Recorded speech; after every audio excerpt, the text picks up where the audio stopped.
Nous voici arrivés pour une autre de nos leçons. Nous allons parler de la viande de porc fraîche. Et c'est l'une des leçons fascinantes de ce cours qui vous apportera une meilleure compréhension. C'est notre but. Au programme, découvrir les valeurs historiques et culturelles liées au porc, connaître les principales découpes et leurs caractéristiques, approfondir le rôle des côtes de porc et des saucisses. Symbole d'abondance, la viande et le gras étaient essentiels dans les cultures rurales de toutes les latitudes où la consommation de porc est possible, y compris sur le plan religieux, là où c'est également permis. Le porc est essentiel, omniprésent dans tant de cultures mondiales. Et plus on voyage, plus on apprécie la transformation que nous, Italiens, apportons à la charcuterie. Honnêtement, et non pas par nationalisme, mais je suis fier de constater à quel point notre viande de porc est traitée avec le plus grand soin, faisant toute la différence. Ainsi, dans nos rites et festivités, l'abattage du cochon en tant que célébration communautaire était central. Tradition italienne, techniques et recettes régionales uniques. Les principales découpes. Le filet de porc, maigre et tendre, idéal pour les cuissons rapides. C'est tout petit, mais en cuisine, ça devient quelque chose de sensoriellement savoureux et extraordinaire. La longe, maigre et consistante, pour les côtelettes et rôtis. Nous avons un grand nombre de recettes qui le prévoient dans la cuisine régionale italienne. Puis l'épaule, savoureuse, pour cuisson lente. Il faut dire que l'épaule, n'étant pas une très grande partie de l'animal, est excellente pour ses cuissons extrêmement lentes, telles qu'elles étaient déjà pratiquées dans les communautés d'autrefois. Ah oui, on la mettait avant d'aller à la messe, ça je m'en souviens bien.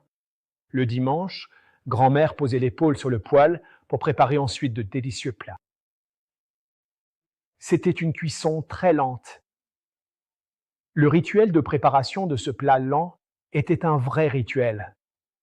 Il ne s'agissait pas seulement de préparer quelque chose pour nourrir le corps de la famille, mais aussi l'esprit et l'âme. Côte de porc, la poitrine, grasse et savoureuse, parfaite pour les farces et assaisonnements, notre grande pancetta. Et n'oublions pas les succulentes côtes de porc, parfaites pour les grillades ou les braisés. La cuisse, polyvalente pour rôti et steak, et la coppa, persillée et savoureuse, idéale pour grillades et cuissons lentes. D'ailleurs, le persillage, la taille de cette graisse interne, vous le voyez bien. On en apprécie toute la saveur, il fond en bouche, s'amalgamant parfaitement avec le reste de la viande. Mais ne parle-t-on pas d'une expérience? Parlons-en, car c'est aussi ça. Méthode de cuisson des côtes. Cuisson lente, braisage, four à basse température, sous vide, la grillade pour une croûte croquante et une viande juteuse, ou le fumage qui rehausse la saveur naturelle. Chacun a ses propres préférences, qui dépendent de son terroir, de son identité, de ses racines, de ses expériences personnelles, et de bien d'autres choses encore. Les saucisses, les voilà. Là, la valeur anthropologique est folle. Leur origine remonte à l'époque romaine pour conserver la viande. Les saucisses sont citées dans les classiques. La saucisse est mentionnée. C'est une variante culturelle liée aux épices et aux traditions locales. En pratique, chacun les aromatisait comme il le jugeait bon, et elle est associée aux fêtes populaires. C'est beau, ça aussi. Elle symbolise le partage, car la saucisse peut être prise et partagée. On en coupe un morceau, on la met dans un sandwich, et on la partage avec quelqu'un, ou dans des fougasses, ou alors elle s'intègre dans des recettes. Composition des saucisses. Épaule, poitrine, chute, 20 à 30% de gras, puis ail, poivre, fenouil, piment et vin. Là aussi, ça dépend des régions.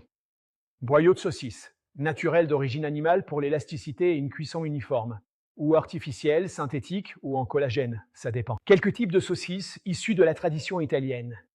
Non, ce ne sont pas les plus connus, ne vous y trompez pas, car sinon, la saucisse de Nortia, poivre noir et aromate. La Luganega, longue, fine, parfumée au vin et aux douces épices. Et la saucisse calabraise, comme la piquante au piment. La saucisse grillée traditionnellement exalte croustillance et juteux. En ragoût avec légumes, pommes de terre, légumes. Ça me rappelle des souvenirs. Poêlée, c'est idéal pour les sauces pâtes, ou cuite au four avec vin blanc et oignons. Et nous allons comprendre. Pour conclure, le porc est un symbole culturel, une ressource gastronomique polyvalente. Voici le message délivré. Les coupes et préparations traditionnelles en valorisent le goût et la qualité. Nous arrivons à la fin de cette leçon. Et maintenant, Alex et Francesca, au boulot.